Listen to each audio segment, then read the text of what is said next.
Alright, hello everyone. Supernatural psychology tayo ngayon, my favorite. Ang topic natin, supernatural psychology of work. As always, punta muna tayo sa Bible and read some passages, Genesis 1:28.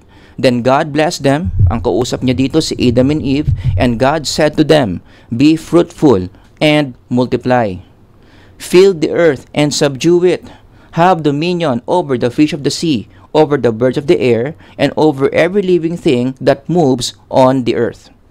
And then talon ka sa Genesis 2:15, then the Lord God took the man and put him in the garden. Anong gagawin niya sa garden?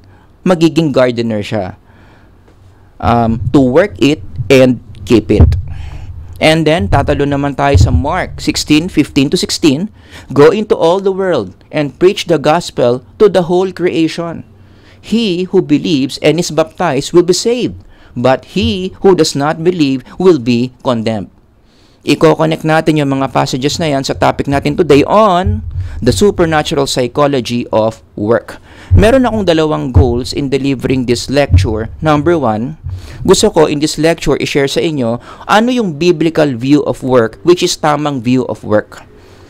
Kasi meron ding maling paraan kung paano tinitingnan ang trabaho, and that is when you see your work as a means, daan to get material gains. And this is the popular view of work. 'Di ba? Ang trabaho natin, madalas tinitingnan natin base sa kung magkano yung nakukuha natin. O bakit ka nagtatrabaho? Para kumita ng kwarta. Now, don't get me wrong. Kasama naman talaga yun sa purpose why we work, for financial gain, pero hindi yun yung tamang primary reason mo or main reason mo why you work. Money is part of it, but money should not be the reason bakit ka nagtatrabaho in the first place. So in this lecture, i-share ko sa inyo ano ba yung biblical view, ano yung tamang view, kung paano mo dapat nakikita yung work mo. Kahit ano pa ginagawa mo, security guard ka, or teacher ka ba, or accountant ka ba, or registrar ka ba, whatever your work is, merong tamang paraan kung paano mo dapat tinitignan yung trabaho mo. I'm gonna share that in this lecture. And then number 2, syempre, ito yung outcome na sana maging resulta ng number 1. Kapag tama na yung pananaw mo sa trabaho mo, papataasin niya yung tinatawag nating work motivation mo o yung gana mo magtrabaho. Yan ang Tagalog word ng motivation, gana. Marami mga tao ngayon na nagtatrabaho, nawawala na ng gana magtrabaho. Agree ba kayo? May kakilala ba kayong taong walang ganang magtrabaho? Or baka ikaw mismo wala kang ganang magtrabaho? Ano ang itsura ng taong walang ganang magtrabaho? Something like this.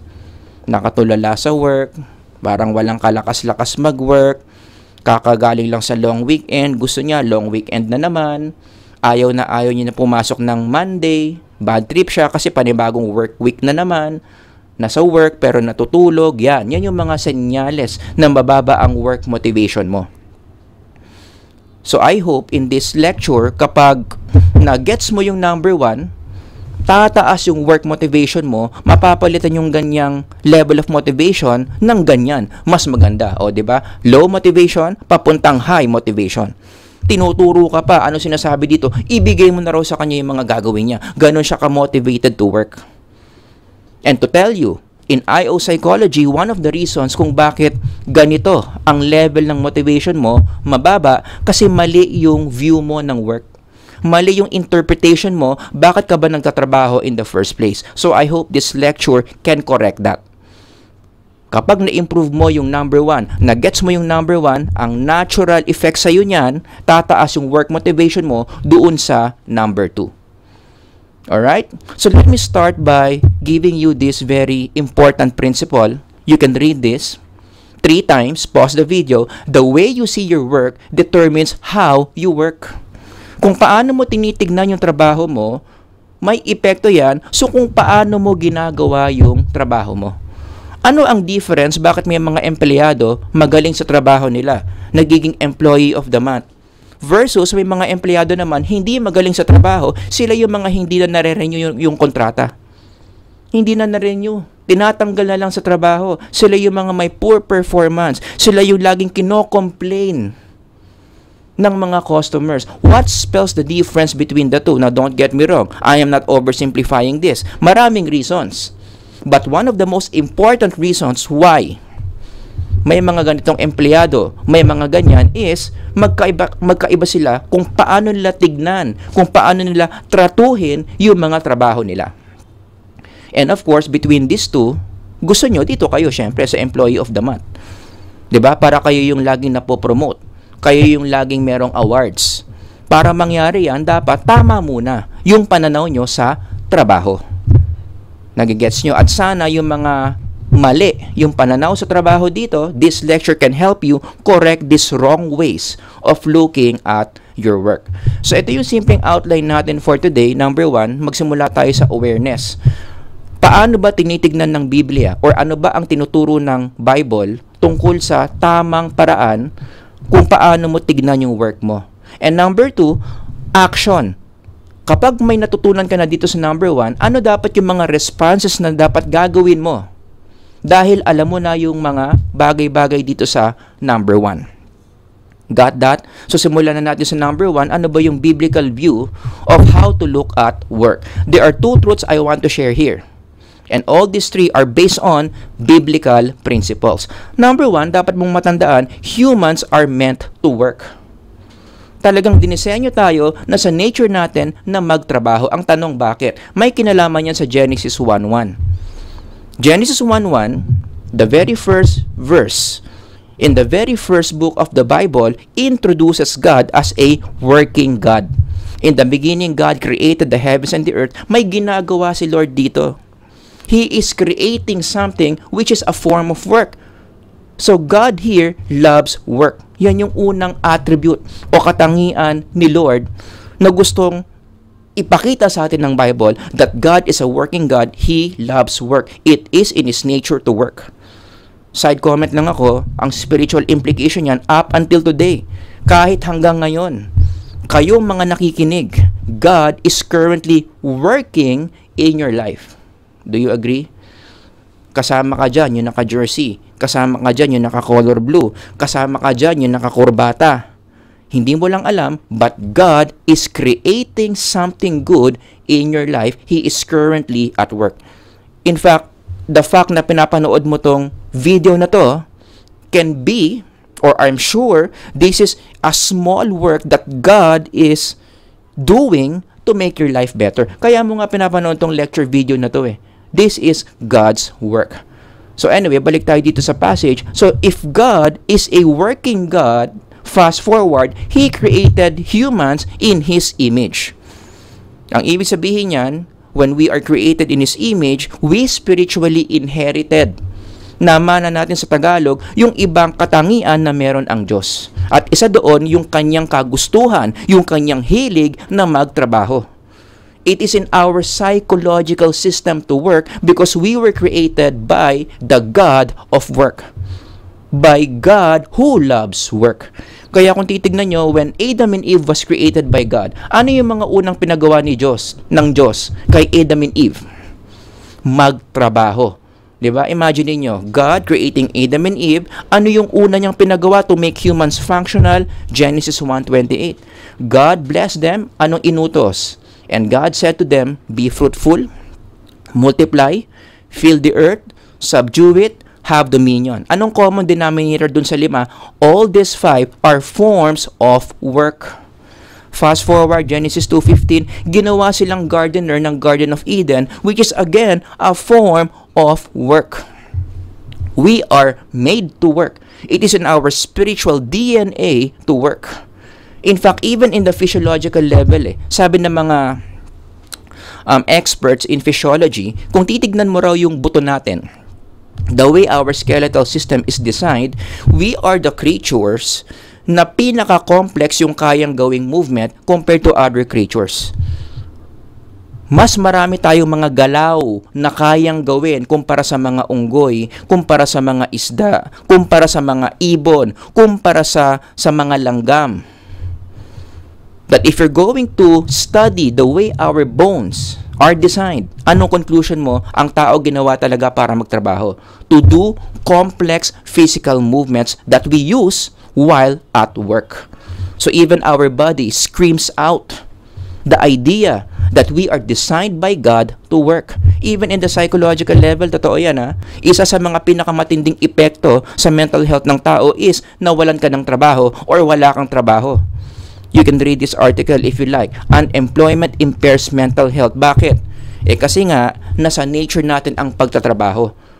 Kaya kapag na-sense natin na wala tayong ginagawa, wala tayong silbi, our mental health is impaired. We are made by God to work. Kaya nga mali yung idea, at marami nagsasabi nito, na sumpa ng Diyos ang pagtatrabaho. Tapos gagamit pa ng Genesis 3:19 in the wrong context. Mali pa yung interpretation. I have heard some people say that, di ba kaya tayo nagtatrabaho kasi Adam and Eve disobeyed God? Kinain nila yung forbidden fruit. At dahil doon, si Lord na bad trip. Sinermonan sila, di ba? Ang sabi pa ni Lord, by the sweat of your brow, you will eat your bread until you return to the ground. Kaya tayo pinagpapawisan sa trabaho because of the fall of man. Ang sagot, mali.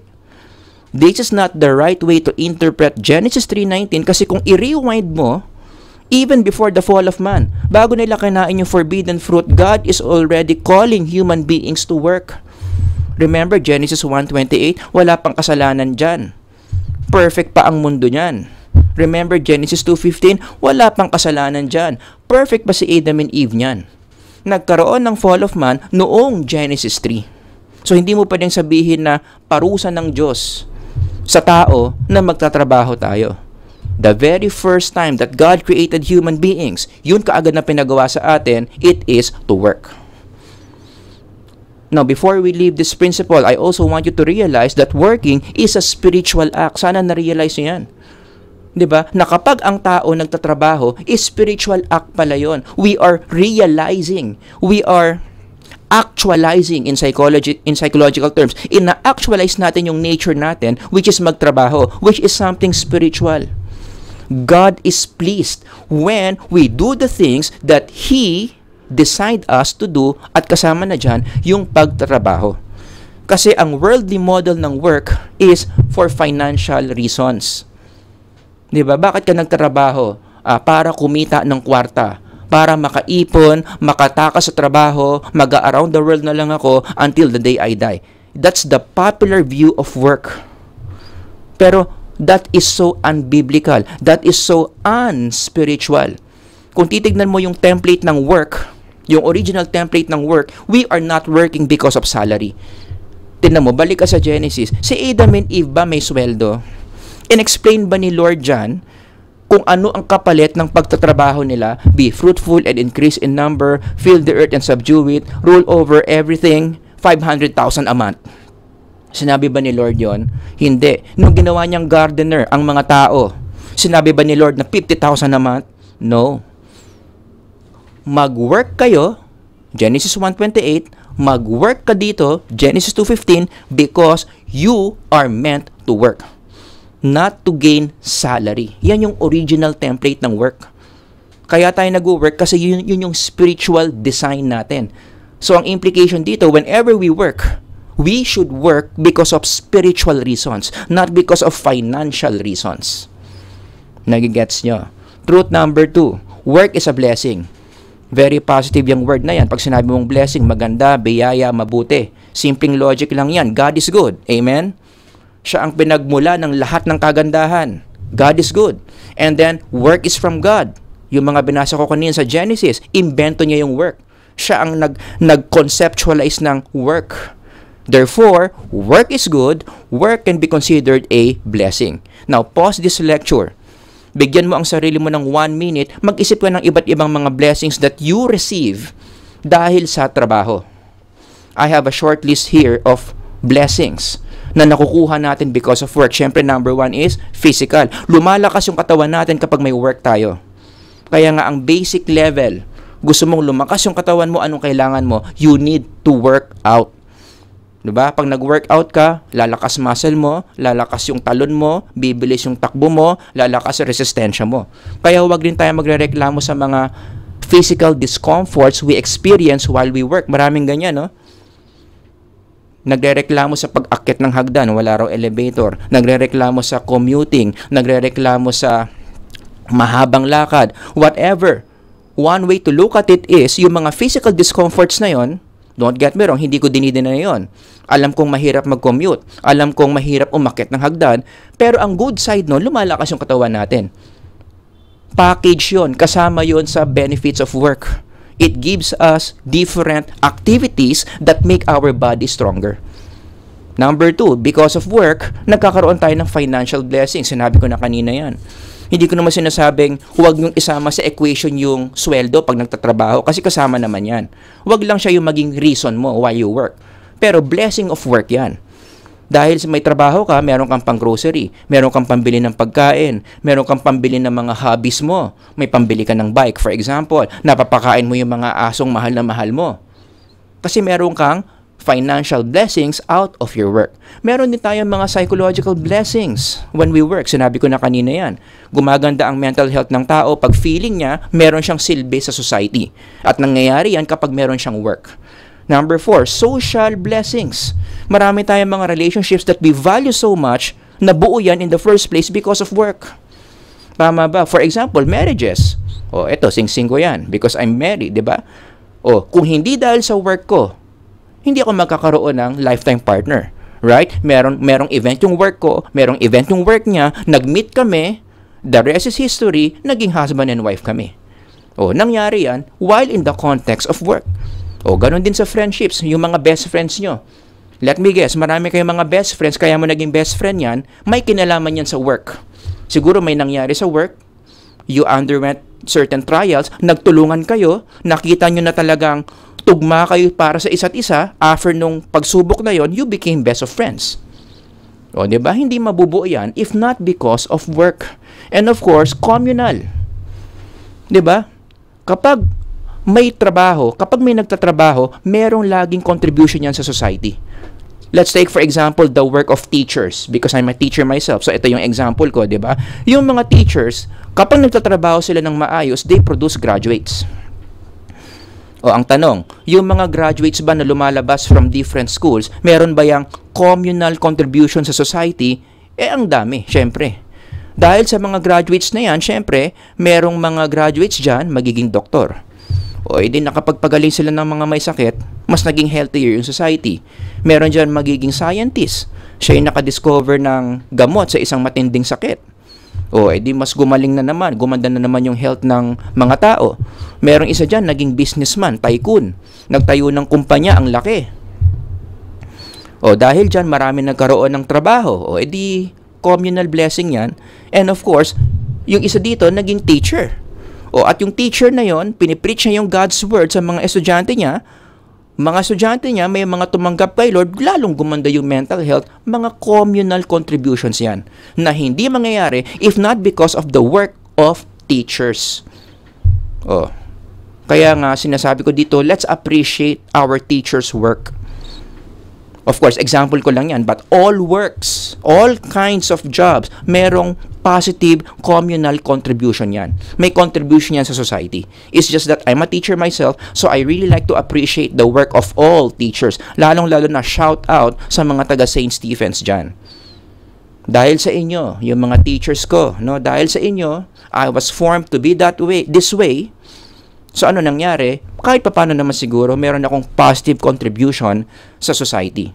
Hindi naligaw yung landas ko because of this teacher's guidance. So shout out again sa mga naging teachers ko dyan sa St. Stephen's High School. Your work is truly appreciated. Nagkaroon kayo ng communal contribution because you have been doing great work. Nagigets nyo? Truth number 3, work gives value. Kahit anong pang trabaho mo, basta marangal yan, meron niyang halaga, may kwenta, may silbi, katuturan, nakakatulong, nakakaambag yan sa ibang tao. At ito ang susi sa magandang mental health habang nagtatrabaho. Because many people today, habang nagtatrabaho, pumapalya ang mental health eh. Right? Bakit nangyayari yon? Ito kasi ang dapat mangyari. Kapag nagtatrabaho ka, dapat makita mo yung link, makita mo yung connect ng ginagawa mo doon sa value ng ginagawa mo. Nagigets nyo? Alam mo, ito yung mga ginagawa mo. Pero alam mo na yung mga ginagawa mo, may kwenta pala. May contribution pala. Ito yung pinakamalakas magpasustain ng work motivation. Nalilink mo, na nagigets mo, kitang-kita mo na yung ginagawa mo as a teacher, as a security guard, as a janitor, whatever your work is, nakikita mo yung halaga ng ginagawa mo. That's the key to good mental health. And the moment na maputol yung link na yan between these two, dyan pumapalya yung work motivation. Got it? So in summary, ito yung biblical view kung paano mo dapat tignan yung trabaho mo. We are meant to work. Work is a blessing. At kahit ano man yung trabaho mo, merong value yan. Now, let's move on to number 2. Ano yung mga dapat responses natin now that we know these things from number 1? Unahin natin ito. Humans are meant to work. Ano ngayon? Ang response mo dyan dapat, huwag mong takasan, huwag mong iwasan ang pagtatrabaho. Because in our popular culture today, usong-uso yung ganyang idea. We are being socially conditioned to think that work is something that is not good. In the IO psychology level, ang tawag dyan, negative work attitude. Marami mga empleyado ngayon, negative ang work attitude. They see their work as prison. Kaya ayaw nila pumasok sa work Feeling nila nakakulong sila. Feeling nila preso yung mga trabaho nila. Ayan, as you can see here. Sino dito ang ganyan? Ang attitude. Tuwing papasok ka, feeling ka nakakulong ka. Feeling mo na sentensyahan ka ng 5 taon sa bilangguan. Yan. Actually, may test ako dyan, no? Pause the video if you like and then i-rate nyo yung sarili nyo. How true is this statement for you? Feeling ko, nakakulong ako kapag nagtatrabaho ako. Kapag ang sagot mo dyan is 4 or 5, simptomas yan na negative yung work attitude mo. At yan na yung epekto ng social conditioning sa atin ng society to think that work is not good. Kaya ayoko rin yung idea ng early retirement I'm sure marami sa inyo would disagree with me. But hear me out. Bakit ayoko ng idea ng early retirement? Because it communicates the message that it's not good to work. Parang sinasabi mo dito, hindi maganda yung work, pero kailangan mo magtrabaho. So ang gawin mo, bilisan mo na lang yung pagtatrabaho mo. Mag-ipon ka na mag-ipon ng limpak na kwarta para pag naka 50 million ka na sa savings mo, mag-retire ka na, mag-around the world ka na lang hanggang kunin ka ni Lord. Sino dito ganyan ang model? Marami akong mga estudyante ganyan yung model of work nila, early retirement. Escape work as early as you can. Hindi magandang idea yan. Dapat nga, ang orientation mo is hanggat kaya ko. Hanggat si Lord binibigyan ako ng lakas, I should be able to do the work that He asked me to do. Yan ang biblical. Ito worldly. Magmamadali kang umalis sa work para magpakasaya ka na lang habang buhay. Kaya ayoko rin yung konsepto ng work-life balance. In fact, let me tell you, hindi ako naniniwala sa work-life balance. Kasi kung iisipin mo yung konsepto ng work-life balance, what does that say? My work, my life, babalansihin mo. Ibig sabihin, opposite ang work and life. So, ibig sabihin, habang nagwo-work ka, ang orientation, walang life doon. Kasi babalansin mo yung work and life Diba? So, habang nag-work ka, walang life. Kaya tuwang-tuwa kang makalabas ng work. Tuwang-tuwa kang mag 5 p.m. kasi pupunta ka na naman sa life. Mabubuhay ka na naman. Makakalaro ka na naman ng basketball, makakanood ka na naman ng TV, makakapag-surf ka na naman ng internet, makakapag-Netflix ka na naman. Buhay na buhay ka. Pero pag balik mo sa work, wala ka na namang life. Deads ka na naman. Marami mga empleyado ganyan ang attitude. Kaya siguro yan yung explanation kung bakit marami mga empleyado walang kabuhay-buhay magtrabaho. May kakilala ba kayong ganyan? Walang kabuhay-buhay magtrabaho. One reason, baka kasi naniniwala sila sa ganyang framework that there's no life in work. Pero ang biblical perspective is work shall be the confirmation that you are alive. Dapat iisa lang yung work at yung life Punong-puno ka ng buhay dapat sa trabaho mo. There's nothing to balance in the first place. Ayoko rin yung mga ganitong memes na nagkalat sa social media. Sasabihin, yung may pasok na naman bukas, tapos stress ka. Yung naalala mong may pasok na bukas, sasakit ulo mo. Bakit? If work is a blessing, if work is something good, which is what we learned a while ago, bakit ganyan yung reaction ng maraming tao? Hindi ba dapat pag narinig mo yung work, narinig mo yung opportunity to do God's work for you, Dapat nga masaya ka. So ang tanong, ganyan ka ba? Ganyan ba yung attitude mo sa work? Meron akong mga test dyan. And I want you to answer this honestly, alright? Test 1. In a scale of 1 to 5, 5 the highest. Ibig sabihin, agree na agree ka sa statement. 1 the lowest. How true is this for you? Masaya pag Friday, malungkot pag Sunday night. Sinong nakaka-relate dyan? Sinong 5? Bakit masaya pag Friday? Kasi weekend na. At anong meron pag weekend? Walang work. Bakit malungkot pag Sunday night? Anong next ng Sunday night? Monday. Work week na naman, kaya siya malungkot. Ganyan yung mukha mo. Yung feeling na Monday na naman bukas. Ganyan.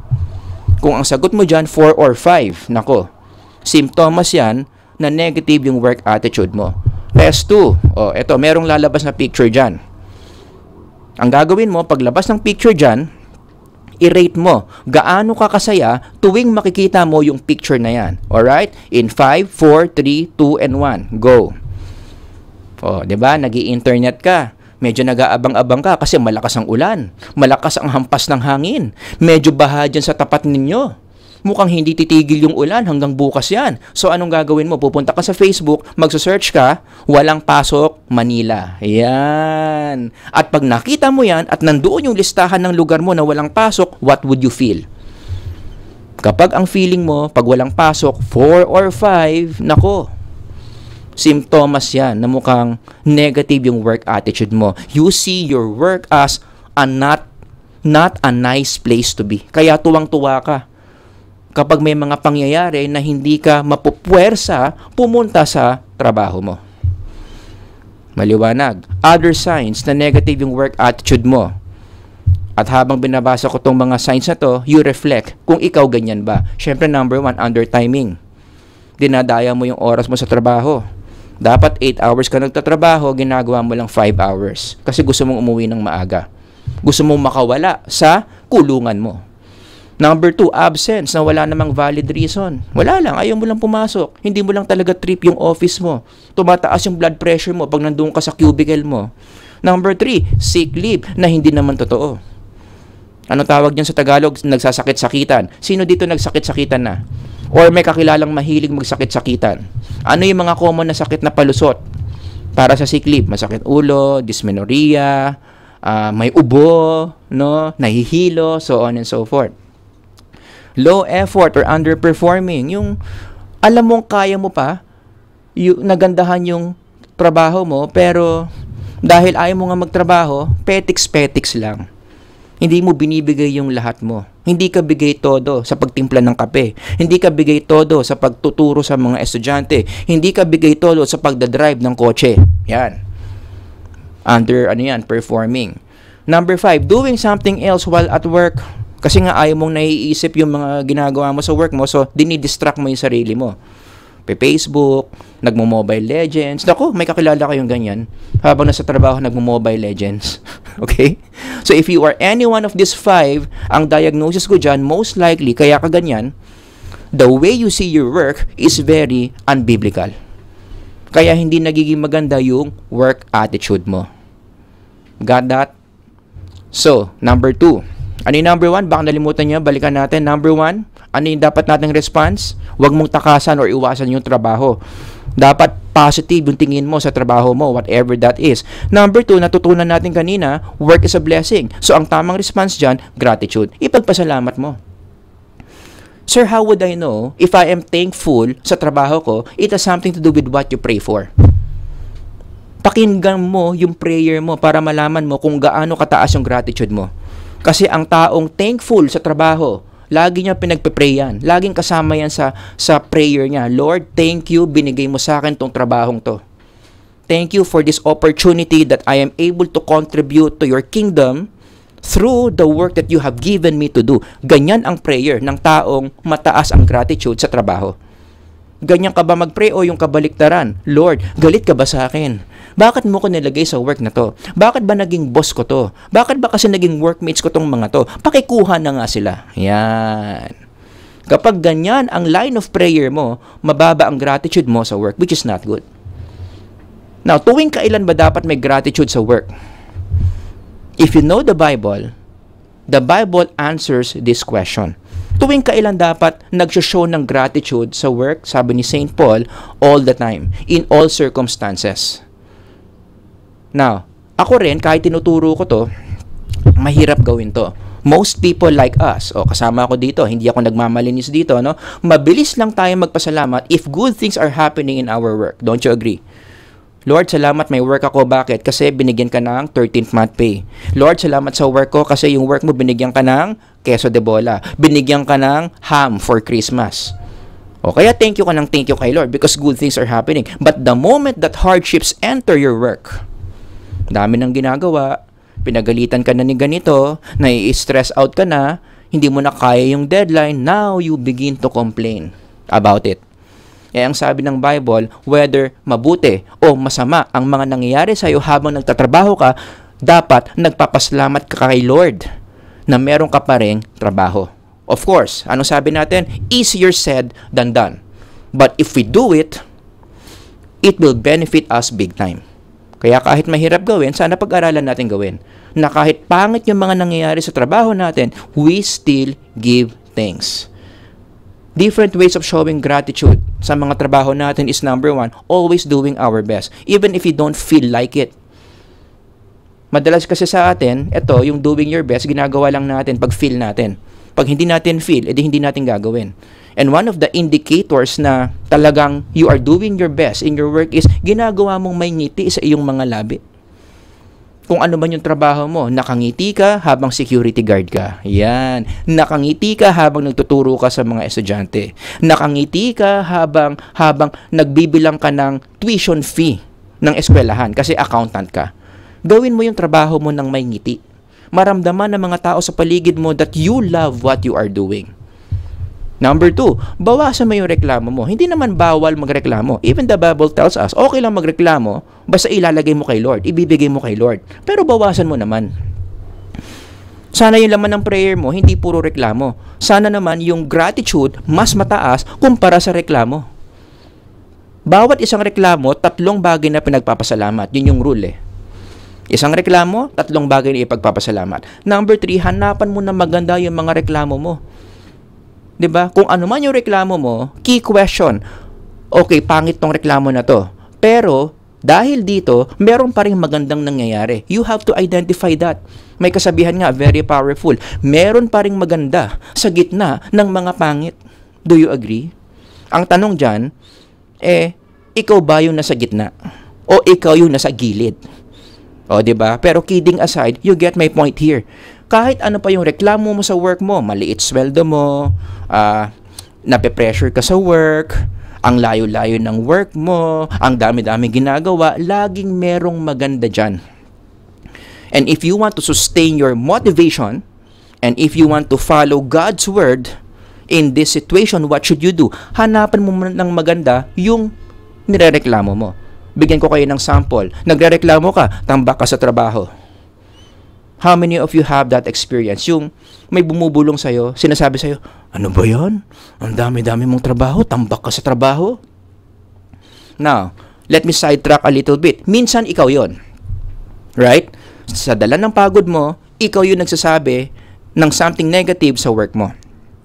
Such as tambak ka sa trabaho. Pero there are times, merong isang supernatural being called the devil, the enemy, boses pala ng enemy yung naririnig mo. Ang tawag ng lola ko dyan is bulong ng demonyo. Marami tayong mga negative attitude towards work, hindi pala ikaw yung bumubulong sa sarili mo, binubulungan ka ng demonyo. Yan. Nakarinig na ba kayo ng bulong ng demonyo? Yan. Most of the time negative yan. It makes you hate your work. Kaya marami mga tao ngayon, hate nila yung work nila kasi talagang binubulungan sila ng demonyo to hate their work. Demons hate work because work is from God. Amen? Yan. Ngayon, ang dapat na response dyan, gagayahin natin yung ginawa ni Jesus. Remember in the Bible when He was being tempted by the devil in the desert, anong ginawa ni Jesus? Sinagot niya yung bulong ng demonyo. Ang sabi ng demonyo sa kanya, kung Diyos ka, gawin mong tinapay yung bato. What did Jesus do? Sinagot niya. Hindi niya ni-reinforce, hindi niya sinamahan, hindi siya nag-agree sa bulong ng demonyo. Sinagot niya ng Bible verse. 'Di ba? Man does not live by bread alone. Ang mga tao, karamihan sa atin, kaya pumapali yung mental health natin, we further reinforce what the devil says. Don't you agree? Sabi sa iyo ng demonyo, ang tambak naman yung trabaho mo. Sasamahan mo pa. Oo nga tambak yung trabaho ko. Nakakapagod. Ang dami-daming trabaho. Kanina yung trabaho mo, madami lang. Ngayon, ang dami-dami na. Bakit? Na-reinforce mo yung sinabi ng demonyo Na-reinforce mo yung negativity ng demonyo Kaya ano nangyari? Lumagpak yung work motivation mo. Maya-maya, nagsusulat ka na ng resignation letter, bibigay mo na sa supervisor mo. Because you have reinforced the influence of the enemy. Kaya ganyan, pag ganyan, dapat sasagutin mo. Buti nga may trabaho. Tapos papiliin mo, yung demonyo, papiliin mo. Walang tambak, walang trabaho, dami tambak o may trabaho. Kahit yung sarili mo, papiliin mo. Kung nasa matinukang pag-iisip, mas maganda pa rin yung tambak na trabaho, o maraming tambak pero may trabaho. Kahit paano, may blessing pa rin. Diba? Another example, binulungan ka na naman ng demonyo. Tambak yung trabaho mo, ang dami-dami. You talk back, what do you do? Ang bawa, teacher ka, ibig sabihin yan, marami nag-e-enroll. Kaya tambak yung trabaho ko, marami estudyante. At kung marami estudyante, marami nag-e-enroll. At ibig sabihin yan, nagiging successful yung eskwelahan na pinagtatrabahuhan ko. Tapos papiliin mo, pili ka, walang tambak, walang nag-e-enroll, o tambak trabaho, dami nag-e-enroll. Doon na lang ako dito sa kanan. 'Di ba? Hindi na baling tambak trabaho ko, basta alam ko, yung eskwelahan ko nabubuhay. Kasi pag yung eskwelahan ko nabubuhay, may pangsweldo pa sa amin, tuloy-tuloy yung blessings ko in this school. Ganun dapat. Now, I know, nababasa ko yung mga iniisip nyo I know, naiinis na kayo sa mga sinasabi ko. And you're gonna tell me, madaling sabihin yan para sa'yo. Hindi mo naman alam yung pinagdaraanan namin. At anong sagot ko dyan? I agree. I don't know you. Hindi ko kayo kilala. And I'm sure you have your struggles. I'm sure. Hindi lang struggle sa work, hindi lang problema sa boss, hindi lang problema sa workload, hindi lang problema sa workmates.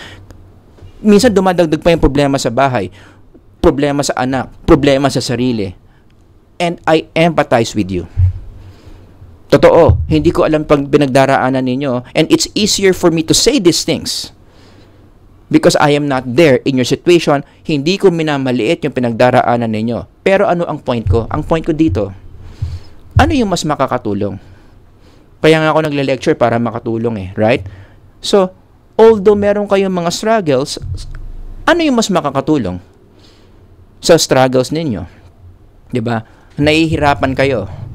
Dagdagan mo pa ng negative thinking. Or, nahihirapan ka, pero nilalabanan mo ng positive. Which is more helpful? Ano ang mas magliligtas sa mental health mo? 'Di ba? Syempre, dito ka na lang. Nahihirapan ka, pero nilalabanan mo. At least meron ka pa ring hope dito. You still have something to look forward to kapag ito yung framework mo. Yes, nahihirapan ka, tambak ka sa workload, but you still look forward to. May Bible study mamaya, makikita mo naman yung mga kaibigan mo, and most importantly, although nahihirapan ka, you are answering God's call to do the work that He has for you. Yan ang healthy way of looking at your work kahit na nahihirapan ka. Kung dito ka, matigas ang ulo mo, nahihirapan ka na nga, dinadagdagan mo pa ng negativity, ano mangyayari sa iyo niyan? All the bad things. Kaya tumataas ang BP mo.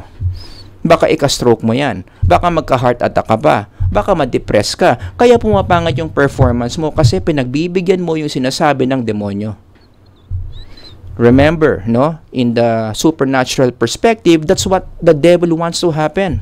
Di ba sinabi ni Kristo yan? The devil comes to kill, steal, and destroy. This is one of his ways. Dagdagan yung negativity mo habang nag-i-struggle ka para mangyari sa iyo yung mga yan. Kaya ang demonyo, kapag may nangyari sa iyo dyan, habang nasa ICU ka, sinusugod ka sa ER, tuwang-tuwa kasi naging successful siya in doing this. Kill you, steal life from you, destroy you. Pero ang good news dyan, may choice ka na wag maging ganyan, na wag maging successful ang devil in doing this by doing this. Tapatan mo ng positive yung negativity mo habang nagtatrabaho ka. And last one, number 3, your work has value. Sinabi ko kanina yan. Anong dapat response natin dyan? If work has value, i-appreciate mo ang kahalagahan ng nagagawa mo. Remember this framework, pinakita ko kanina yan. Bakit may mga tao lagi silang ganado magtrabaho? Hindi nawawala yung gana nila kasi alam nila yung ginagawa nila nakakatulong ng maganda sa ibang tao, sa society. Gets na gets nila yung link. Ito yung ginagawa ko. I teach students, I count money, I make the place clean. Kitang-kita nila yung kahalagahan nun, yung contribution nun. Kaya motivated sila magtrabaho. Kaya nawawala ng motivation yung maraming empleyado ngayon, pumapala yung mental health, nawawala yung link. Marami mga empleyado ngayon, they just do what they are told to do. Gawin mo to, gawin mo yan. O i-deliver mo to, i-deliver mo yan. O sundin mo yung lahat ng nasa job description mo, pero hindi na nila makonect. Bakit ko pa ba ginagawa to? Ano bang epekto ng ginagawa ko sa iba kapag yan naputol yung link? Poor mental health. Bababa yung work motivation. They're gonna ask, may silbi pa ba ako? O ginagawa ko na lang talaga to para sa pera? Nako, nanganganib ang work motivation dyan. Ang tawag ni John Maxwell dyan is dapat ang mga tao makita nila yung significance nila. Everybody say significance. Sa Tagalog, kahalagahan. Yan ang pampatindi o pampaganda, ng mental health ng mga empleyado. Sana kung may mga nakikinig na HR people dito, you remember this. Gawa kayo ng mga program sa HR ninyo na ang goal niya is for the employees in your company to know that what they do still has significance. Tulungan nyo sila makonect yung mga bagay na ginagawa nila in the organization doon sa value na binibigay nung ginagawa nila. Kaya ako nga binasa yung Mark 16:15-16 because the Bible is applying this principle. If you notice, sabi dito, go into all the world and preach the gospel to the whole creation. He who believes and is baptized will be saved, but he who does not believe will be condemned.